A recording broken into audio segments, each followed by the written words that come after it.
আসসালামু আলাইকুম। ২০২৫ সালের পঞ্চম শ্রেণীর ইংলিশ ফর টুডে অর্থাৎ ইংরেজি বিষয়ের আজকে আমরা ইউনিট ১৭ নিয়ে আলোচনা করব। নাম হচ্ছে স্পোর্ট। স্পোর্ট মানে খেলাধুলা। এই যে দেখো ইউনিট মানে সূচিপত্র। আমরা ১ থেকে ১৬ পর্যন্ত আপলোড করেছি। যারা দেখোনি দেখে নিবে। এই যে অর্থ সহ দেখো। ডানে অর্থ সহ দেওয়া আছে তোমাদের মূল বইয়ের ৬৬ নং পৃষ্ঠা। এটা হচ্ছে স্পোর্ট মানে খেলাধুলা লেসন 1 2 ইউনিট ১৭। এরপরে দেখো পৃষ্ঠা নং হচ্ছে ৬৭, ডানে অর্থ সহ দেখো ইউনিট ১৭ লেসন 3 4। এরপর হচ্ছে লেসন 5 6 ইউনিট ১৭ স্পোর্ট খেলাধুলা। এখানে দেখো অলিম্পিক গেমস নিয়ে আলোচনা করেছে, ফ্যাসেট আছে এখানে। এই যে ডানে অর্থ দেখতে পাচ্ছ তোমরা। আমরা আলোচনা করব ৮০ নং পৃষ্ঠা। এরপরে ৬৯ পৃষ্ঠা ৬৯ পৃষ্ঠা দেখো এখানে লেসন 7 8 ইউনিট ১৭। এই যে এখানে কোন সালে কোন অলিম্পিক খেলা হয়েছিল, আছে কোন দেশ খেলেছিল। এই যে তো চলো আমরা শুরু করি। প্রথমে আমরা মূল বইয়ের টেক্সটটা দেখে নিই। Unit ১৭ sport lesson 1 2। এই যে এখানে ক্রিকেট আছে, এরপর ফুটবল ইত্যাদি ইত্যাদি। লিসন এখানে একটা কথোপকথন আছে ৬০ নং পৃষ্ঠা। আমরা অর্থ এখন দেখব। এরপরে আসো এখানে লেসন 5 6 আছে। এই যে অলিম্পিক গেমস এর প্যাসেজ আছে। এরপরে এখানে দেখো কোন সালে কোন অলিম্পিক গেমস খেলা হয়েছিল। তো চলো আমরা শুরু করি। প্রথমেই আমরা দেখে নিই স্পোর্ট। স্পোর্ট মানে খেলাধুলা। বলা হচ্ছে লোক লিসেন অ্যান্ড সে, দেখো শোনো এবং বলো। এখানে হচ্ছে কাবাডি। এই যে কাবাডি কিভাবে খেলে ছবি সহ আছে। এরপর সাইকেলিং মানে সাইকেল চালানো, সাইকেলিং। এরপর হচ্ছে ওয়েট লিফটিং, ওয়েট লিফটিং অর্থাৎ ভারোত্তোলন মানে ভারী জিনিস উত্তোলন করার। ওয়েট মানে ওজন, তো ওয়েট লিফটিং, লিফট মানে তোলা, লিফট মানে কি তোলা।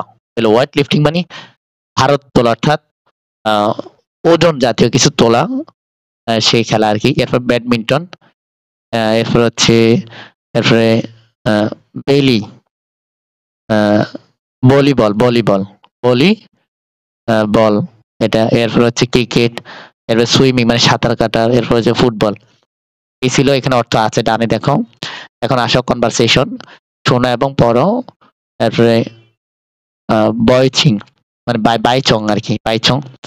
বাইচং বললো do you play or do any sport, খেলাধুলা করো, তুমি কি খেলাধুলা করো, অথবা মানে তুমি কি কোনো খেলাধুলা করো, খেলো বা তুমি কি কোনো খেলাধুলা করো।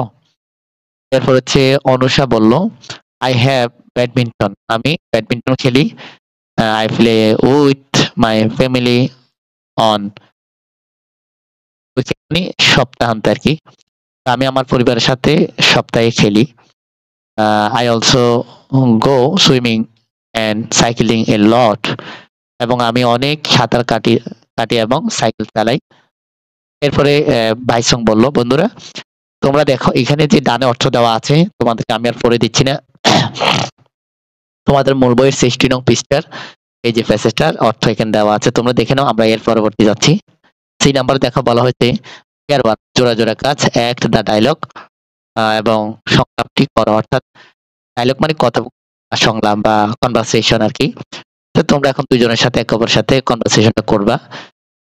এরপরে আসো এটা হচ্ছে ৬৭ নং পৃষ্ঠায় লেসন 3 4।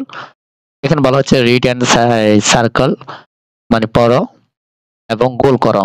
এই যে এখানে দেখো Anusha place badminton, volleyball, cricket with her family, মানে অনুষা তার পরিবারের সাথে ব্যাডমিন্টন খেলে নাকি ফুটবল খেলে নাকি ক্রিকেট খেলে, তিনটার কোনটা হবে। দেখো আমরা এখানে দেখেছি এই যে অনুষা ব্যাডমিন্টন খেলে কার সাথে, তার ফ্যামিলির সাথে, ঠিক আছে। তো ব্যাডমিন্টন খেলে, তাহলে এখানে উত্তর কোনটা হবে, ব্যাডমিন্টন নাকি ভলিবল নাকি ক্রিকেট।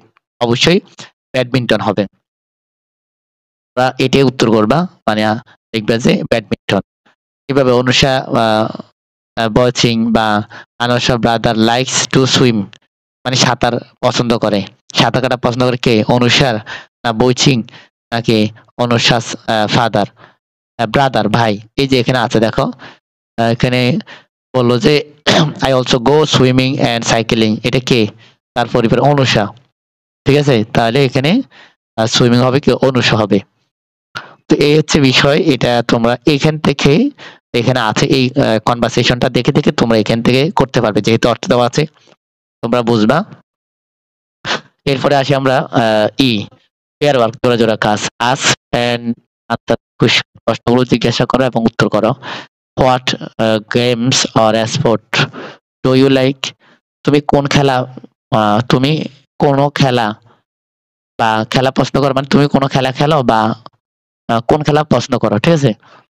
এবার তুমি বলতে পারো এই যে এখানে যেমন বলা হয়েছে আই প্লে ফুটবল, দেখতে পারো I play football and I like football, ঠিক আছে। এইভাবে তুমি বলতে পারো, মানে আমি ফুটবল খেলি এবং আমি ফুটবল পছন্দ করি।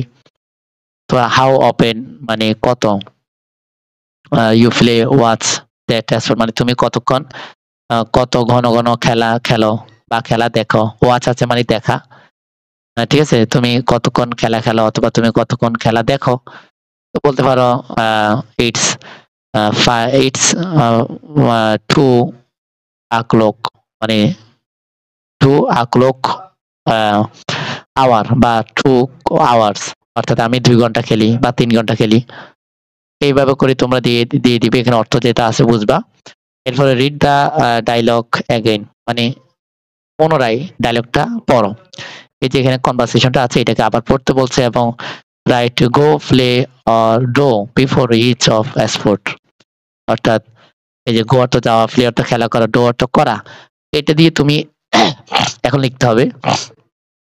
এরপর হচ্ছে right and your exercise book paragraph teacher, অর্থাৎ তোমার শিক্ষকের দিক নির্দেশনা অনুযায়ী তুমি এখন বইয়ের থেকে অনুশীলন করে তুমি একটা প্যারাগ্রাফ লিখতে হবে, মানে অর্থাৎ মিলিয়ে একটা ফেরা মিলিয়ে, মানে এইভাবে ডায়লগ সিস্টেমে না, রচনার মতো আর কি লিখবে যে হ্যাঁ I play football, I like play football, আমি ফুটবল খেলা পছন্দ করি, আমি ফুটবল, এরপরে আই অলসো গো সুইমিং, এই যে আমি সাঁতার কাটতেও জানি বা আমি সাঁতার কাটতে যাই, আমার ব্রাদারও পছন্দ করে, এই যে ইত্যাদি ইত্যাদি এখান থেকে মিলিয়ে তোমরা একটা প্যারাগ্রাফ বানিয়ে ফেলতে পারবা, যেহেতু এখানে অর্থ দেওয়া আছে।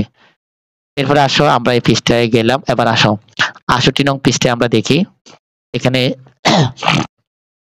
দেখো ৬৮ নং পৃষ্ঠায় বলা হয়েছে the Olympic games is the biggest sport competition in the world, অর্থাৎ অলিম্পিক গেমস বিশ্বের সবচেয়ে বড় খেলা প্রতিযোগিতা।